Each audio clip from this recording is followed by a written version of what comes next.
Hey Virgo, welcome. It's Meredith. I'm here with your monthly reading for December 2019. We're using the gorgeous Bonefire Tarot for your message this month. I encourage you to watch your Sun, Moon, Rising, Venus videos. They will be in a playlist for you at the end of this one. Take the whole month to watch those. Take your time with them. Gives you a great picture of what's going on in the energy atmosphere for all of your influencing signs in December. Check it out. And of course, check out the dailies. Check me out on Instagram. It's all connected for you in the description box. All right, cards are shuffled. They are ready.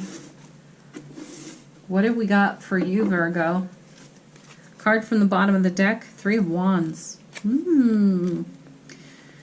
Lovely.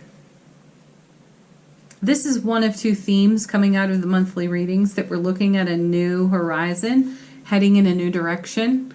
My feeling here on this card is that this is the calm after the storm, and it's also a breath of fresh air.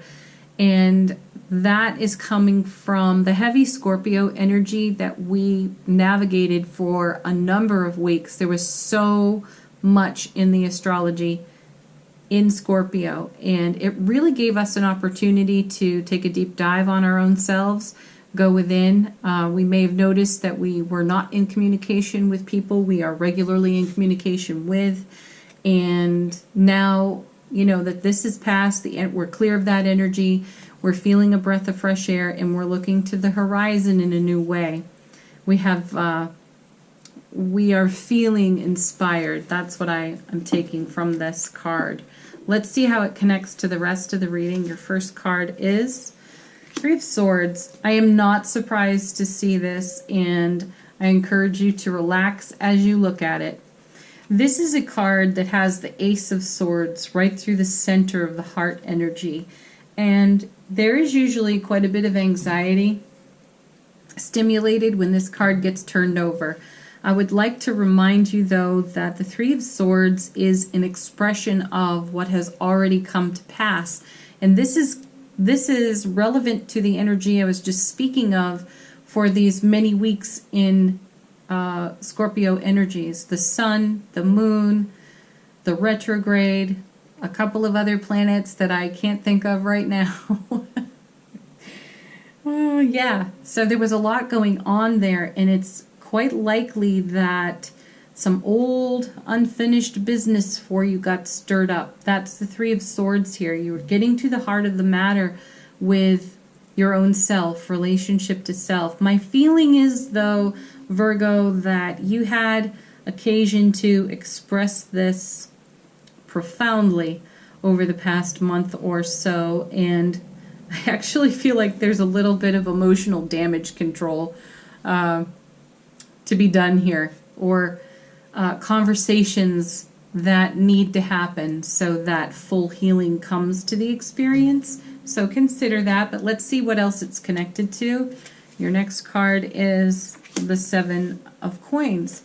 I have really grown to love this card. You know, there was a time where anytime I turned it over, most especially in a reading for myself, where I would do the ugh and the eye roll, because this is a card that has implied waiting upon it.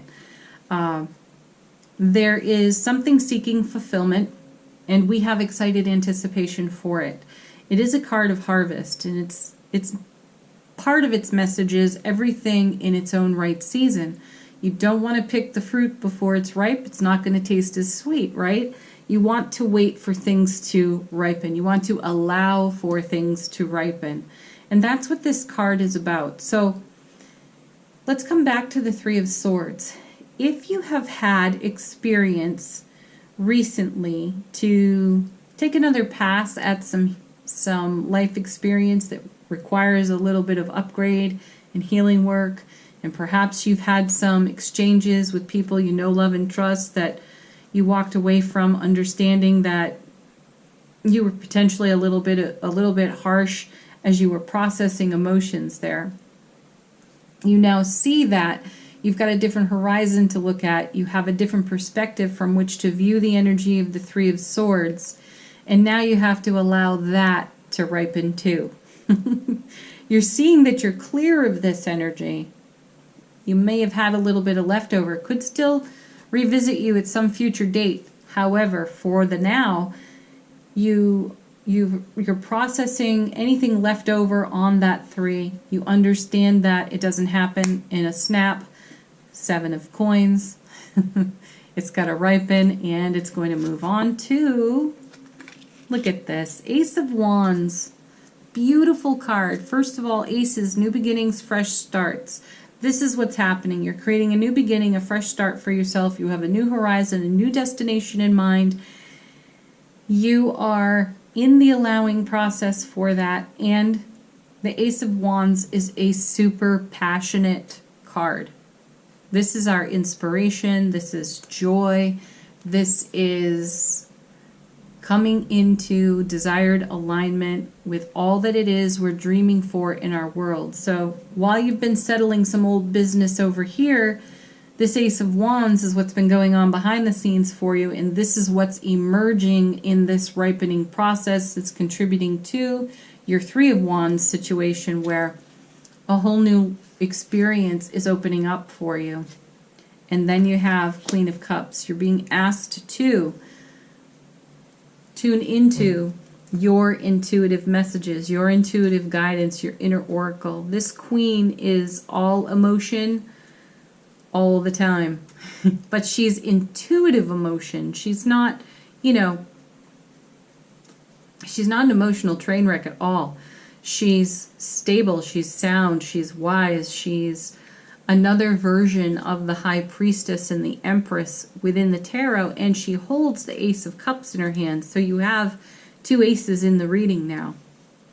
Aces also neutralize or upgrade the energy of challenging cards nearby. So this ace and then the Ace of Cups on the Queen of Cups helps to upgrade what's going on over here in the 3 of Swords. And don't forget, actually you've got 3 aces in the reading because you have the Ace of Swords in the center of the 3 of Swords.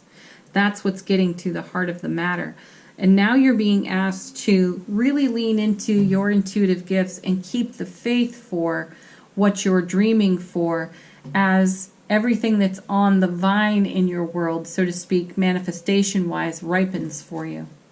And this is every aspect of your life. This is relationship to self, beloved, family, friends, workmates, and on it goes. And it's all about your relationship to all of your relationships.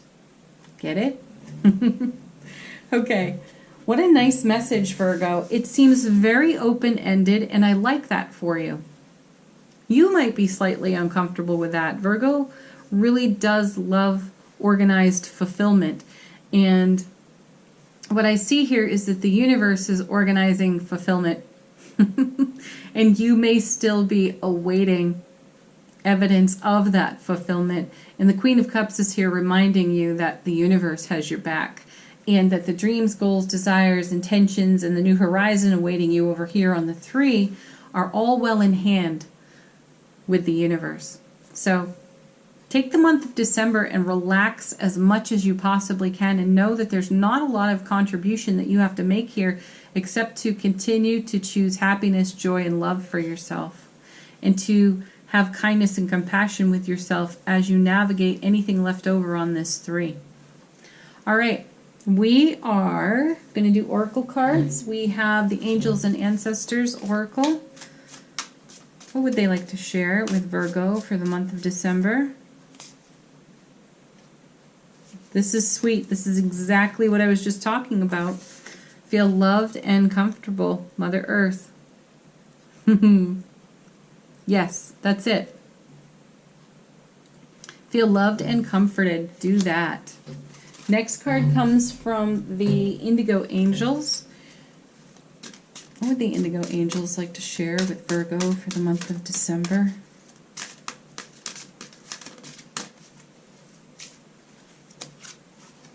And you have acceptance.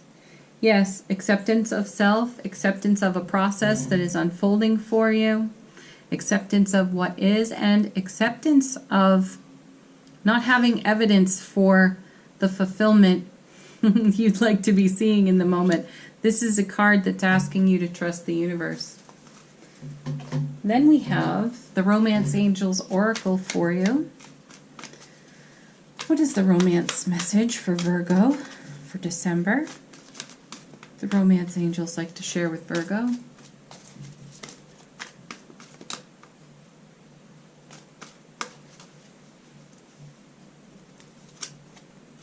And you have 2 cards. Really sweet. First,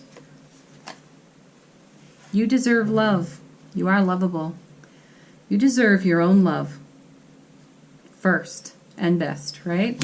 And then the next card is... Oh! What did I just say to you? Oh my gosh. Love yourself first. Your self-respect makes you more romantically attractive. Oh, that was sweet. I love when the cards do that. Oh, I love when they repeat me. Beautiful. Yes, see? That's what it's like to be in your intuitive gift. This is what you'll do to yourself. Pay attention to that stuff. Okay, last card comes from the universe has your back, and you have, when I lean on certainty and faith, I change my mind about the world I see. How's that, Virgo? Talk about a summary to a reading. This deck in particular, this Universe Has Your Back deck, it has the ability to summarize an entire reading, I don't care how many cards are in it, in one card. Thank you so much for watching. As always, deeply appreciated. Do watch your Sun, Moon, Rising, Venus videos. Tune into that seasonal video. It's still up on my website. It's good through the winter solstice, and it is time-stamped for you. And certainly check out the dailies and my Instagram. Thank you again. Bye for now.